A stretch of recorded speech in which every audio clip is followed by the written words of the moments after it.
గౌరవనీయులు తెలంగాణ రాష్ట్ర ముఖ్యమంత్రి శ్రీ రేవంత్ రెడ్డి గారికి, వేదిక మీద ఉన్న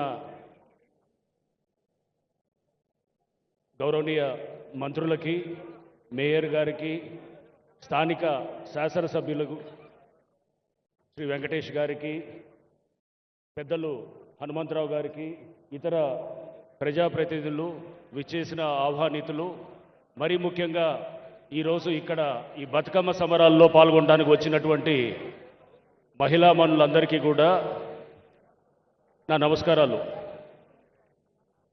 ఇది ఒక చారిత్రాత్మక ఘట్టం. ఈ ఘట్టంలో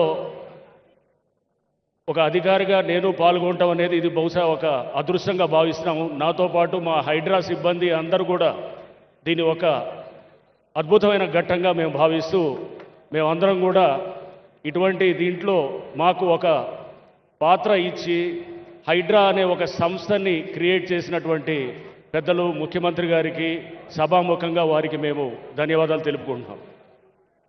సార్, ఇది ఒక 6 నెలల క్రితం ఇది చూస్తే కనుక ఇక్కడంతా డంపింగ్ యార్డ్ చెత్తతో నిండిపోయింది. ఇక్కడికి రావాలంటే మాస్క్ పెట్టుకొని రావాలి. మొత్తం ఎట్లా అంటే ఇక్కడ కంప చెట్లు ఉన్నాయి. ఇప్పుడు కూడా మనం గూగుల్ ఇమేజ్ చూస్తే కనుక కంప చెట్లే కనపడతాయి. ఆ పాత ఇమేజ్ చూపిస్తుంటుంది.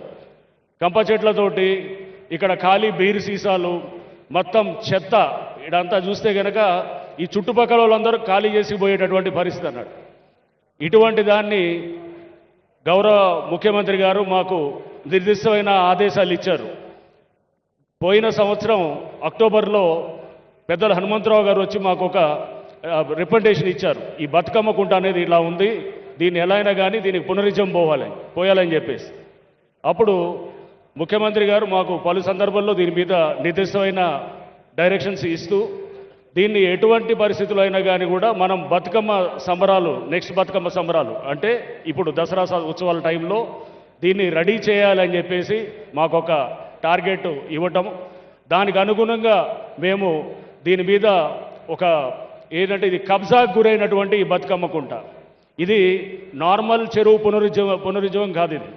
ఇది ఒక నిర్వీర్యం అయిపోయి మాయమైపోయిన ఒక దీన్ని చెరువుగా తయారు చేసింది. దీంట్లో ఉన్నట్టు అంటే వేరే చెరువులు మనం తయారు చేస్తాం, అది 10 ఎకరాలు ఉంటే 5 ఎకరాల చెరువు ఉంటుంది, ఇంకొక 5 ఎకరాలు. ఇక్కడ అసలు చెరువే లేదు, చెత్తతో నిండుబడినటువంటి ప్రాంతాన్ని దీన్ని మేము మళ్ళీ ఇప్పుడు చూస్తున్నారు. ఈ ప్రాంతం ఇప్పుడు దాదాపు 5 ఎకరాల చెరువు ఇది ఉంది. బట్ దీంట్లో మనం చూస్తే కనుక 14 ఎకరాలు యాక్చువల్గా ఉండాల్సిన చెరువు. మనం పాత రెవెన్యూ మ్యాప్స్ చూసినా, సర్వే ఆఫ్ ఇండియా మ్యాప్స్ చూసినా, ఎక్కడ చూసినా ఇది చెరువు అని కనబడుతుంటుంది. 1980కి ముందు ఉన్న ఫోటోలు చాలామంది ఇచ్చినారు సార్ మాకు. వాళ్ళందరూ ఫోటోల్లో ఇక్కడ బతుకమ్మ ఆడుతున్నట్టు వాళ్ళ ఫోటోలు కూడా మాకు ఇచ్చినారు. అంటే ఇక్కడ చెరువు ఉన్నది అనేది ఇది మనకు అది నిజం అన్నమాట. దీన్ని మేము ఈ చేసేటప్పుడు ఒక అడుగు తవ్వంగానే, అంటే ఏప్రిల్లో మొదలెట్టాము ఈ చెరువు పునరుజ్జీవం కార్యక్రమం చేయడం అనేది. ఒక అడుగు తవ్వంగానే నీళ్లు ఇట్లా బయటికి వచ్చేస్తుండే అనమాట.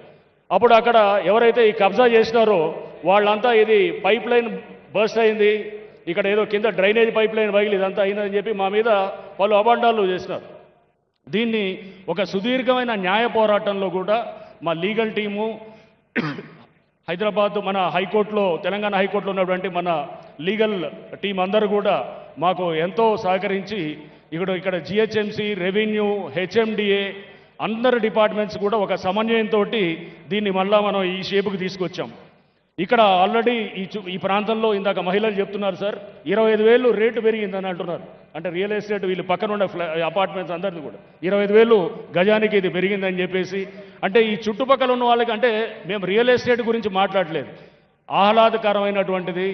అంటే ఒక బతికేదానికి మనకి ఒక బెంజ్ కారు ఉండొచ్చు, లేకపోతే 20 కోట్ల విల్లా కొనుక్కోవచ్చు, కానీ బయటకు వస్తే బురదలో తిరిగేదానికి అది జీవితం కాదు. అది క్వాలిటీ ఆఫ్ లైఫ్ అందించడానికి గౌరవ ముఖ్యమంత్రి గారు తీసుకొచ్చిన ఒక సంస్థ హైడ్రా. ఈ హైడ్రా ఇప్పటికీ మీ అందరికీ తెలుసు, దాదాపు మోర్ దెన్ 900 ఎకరాలు 50,000 కోట్ల ఆస్తుల్ని కాపాడుతూ, దాంట్లో ఇది ఒక శాంపుల్ అన్నమాట. ఈ బతుకమ్మ కుంట అనేది కూడా ఒక శాంపుల్ మట్టుకే, ఇది ఆరంభం మట్టుకే. ఇట్లాంటి ఎన్నో కుంటలు బయటకు తీస్తాం, హైడ్రా బయటకు తీస్తుంది. తీసి దీన్ని చెరువులు పునరుద్ధరణ కార్యక్రమంలో, నాలాల పునరుద్ధరణ కార్యక్రమంలో వీటిలన్నింటిలో కూడా పెద్ద ఎత్తున కూడా మేము ముందుకు పోతామని చెప్పేసి కూడా సభావేదికగా ప్రజలందరికీ కూడా మేము విన్నవించుకుంటున్నాం.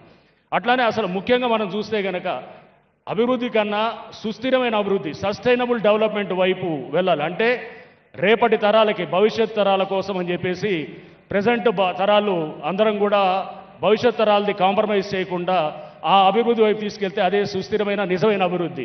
ఇప్పుడు మనం ఏదో కాస్త చేస్తే కనుక అది ఫ్యూచర్ తరాలది కాంప్రమైజ్ చేస్తే కనుక కాదు. రైట్. లాస్ట్గా సార్, ఇది మేము మొదలెట్టినప్పుడు ఇక్కడ ఉన్నటువంటి పేద వర్గాలు చాలామంది భయపడితే మేము ఇక్కడ వచ్చి మీటింగ్ పెట్టాం. ఈ బస్సీల్లో మీటింగ్ పెట్టి ఈ మీటింగ్లో అందరికీ కూడా చెప్పాం, హైడ్రా ఎటువంటి పరిస్థితుల్లో పేదల వైపే ఉంటుంది తప్ప కానీ మీ ఎవ్వరి ఇళ్ళ జోలికి రాదు అని చెప్పేసి కూడా స్టార్ట్ చేసినప్పుడు కూడా చెప్పినాం. దీన్ని కొంతమంది ఎవరైతే వెస్టెడ్ ఇంట్రెస్ట్ ఉన్నారో వాళ్ళు నిత్యం కూడా హైడ్రా అనేది పేదల మీదకి వస్తుందని చెప్పేసి చెప్తున్నారు. ఇక్కడే సాక్ష్యం. ఇక్కడ మొత్తం కూడా ఏదైతే గనక 15 ఎకరాల చెరువుల్లో 10 ఎకరాలు ఆక్రమితమైంది. దాంట్లో చాలామంది పేద మధ్యవర్తి వర్గాలు ఉన్నారు. వాళ్ళని టచ్ కూడా చేయలేదు. టచ్ చేయకుండా కూడా మేము ఈ చెరువుని, మిగిలినటువంటి ప్రాంతాన్ని ఎవరైతే కబ్జాదారులు ఉన్నారో వాళ్ళ నుంచి ఈ చెరువుని మేము ఈ చట్టపరంగా దీన్ని తీసుకొని దీనికి ఇక్కడ ఈ విధంగా మనం తయారు చేయటం, ఇదంతా మీరు కళ్ళ ముందు కనబడుతున్నటువంటి సత్యం ఇది. సార్, అట్లానే మేము మా మీద ఎన్ని విమర్శలు వచ్చినా, ఏది వచ్చినా కానీ కూడా మీరు మాకు ఇచ్చిన లక్ష్యానికి మేము అనుగుణంగా ఎక్కడ కూడా మేము అంటే మీ చిత్తశుద్ధిని చూపిస్తూ, మా ఎక్కడైతే కార్యదక్షను చూపిస్తూ మేము మీ డైరెక్షన్లో ముందుకు వెళ్తామని చెప్పేసి ఈరోజు ఇక్కడ ఇంత చక్కటి ప్రోగ్రాం ఆర్గనైజ్ చేసిన దానికి, మీరు మాకు ఇది ఇచ్చినటువంటి దీనికి మేము నిత్యం కూడా మీకు కృతజ్ఞులై ఉంటాం సార్. Thank you sir.